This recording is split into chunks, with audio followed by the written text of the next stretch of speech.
Welcome back. It was a crime which pushed everything else off the front pages. 3 men, all known criminals, found shot dead in the Essex countryside. It was a cold-blooded, professional killing. The victims had many enemies, but which one wanted them executed?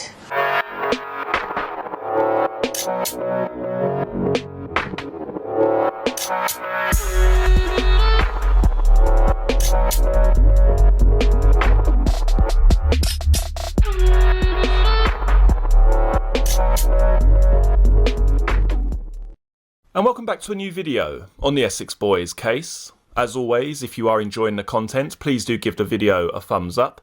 And if you're interested in the Essex Boys case, or simply true crime in general, don't forget to hit the subscribe button below.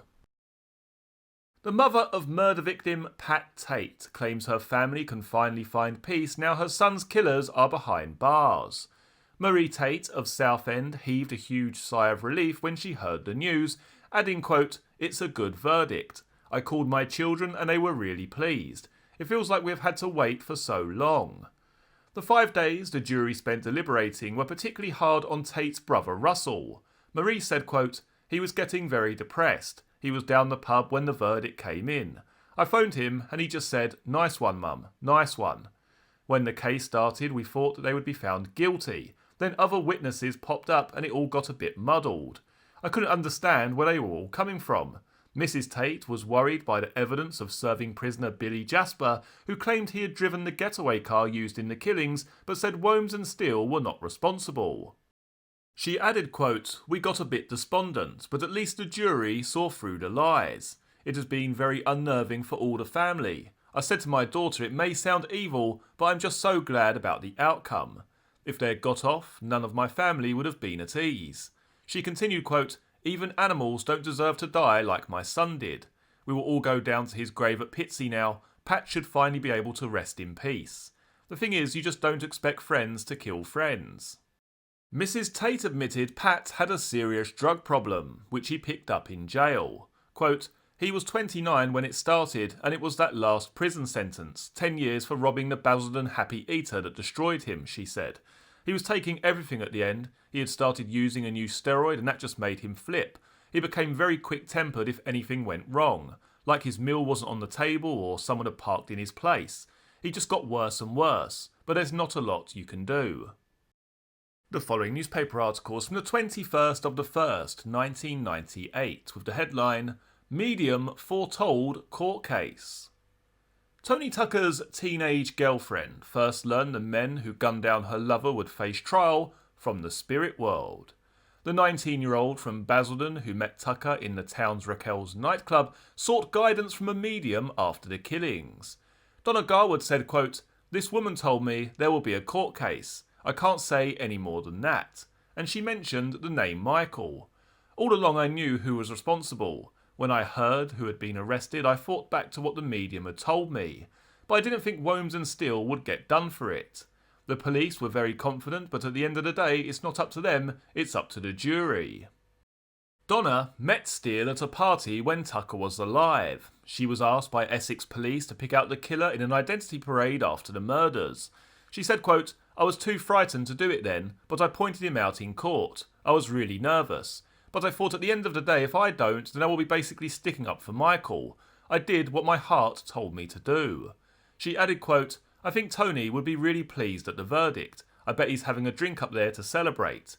But although I'm over the moon, all this doesn't bring Tony back. Michael has taken away the love of my life and a part of me has gone with him."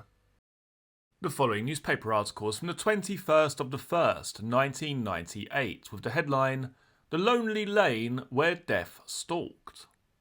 The deserted farm track where the killings took place is now silent. The occasional bird is heard, or distant car on the A130 between Chelmsford and Basildon. It is a far cry from December 6th, 1995.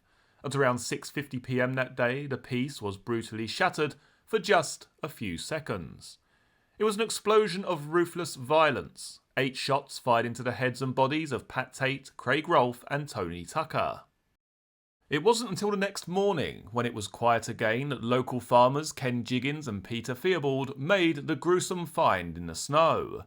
and that grisly discovery will live long in the memory of Rettendon and its residents. 2 years on, it has not been erased from memories. Sadly, the small village is now scarred. Village postmistress Hazel Dale said, "If you say your address is Rettendon, people don't quite remember why they've heard of it. Then suddenly they will recall. Tragically, the killings could go down as the event which put the village on the map. It is annoying more than anything," Mrs. Dale said. White House Farm and Workhouse Lane, where the Range Rover and the bodies were found, are on the main road. But was the location a well-known area where drug deals were landed? Mrs. Dale said, quote, "This is an average area. There are drug problems everywhere. Ironically, a former headmistress of the village school lived a few doors away from one of the shooting victims. Rettendon County Primary School is just down the road from the murder scene at the main entrance to the village. A spokeswoman said there had been no great effect on the children. The original find was talked about, but interest has since waned.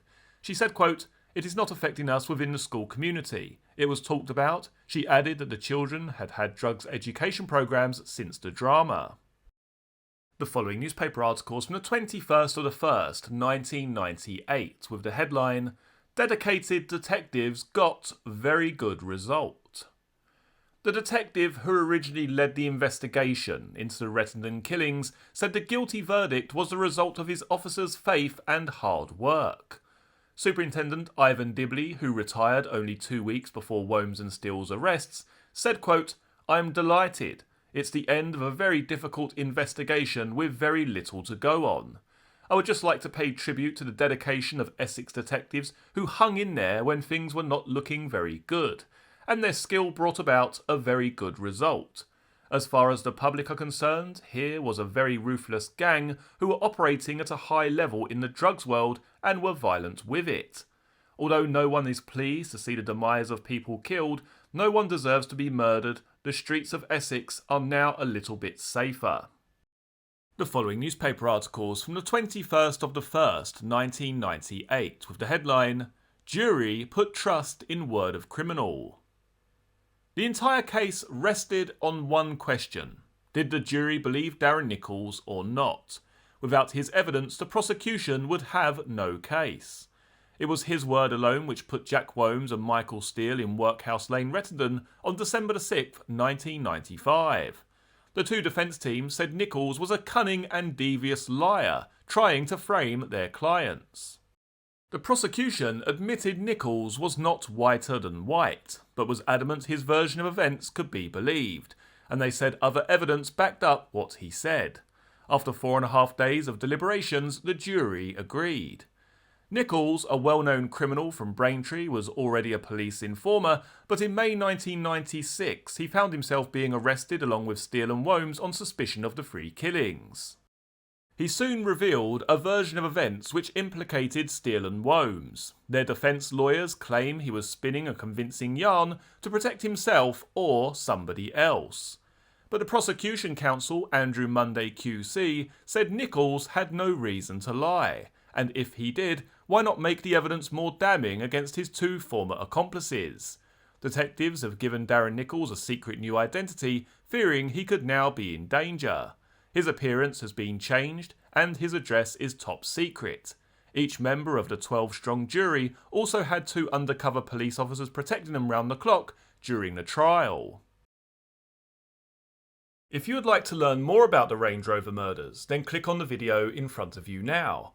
You will also see the Essex Boys playlist, which has all of the videos concerning this case in one convenient folder. Many thanks for joining me for this video. I look forward to seeing you all again for the next one. Take care. Cheers.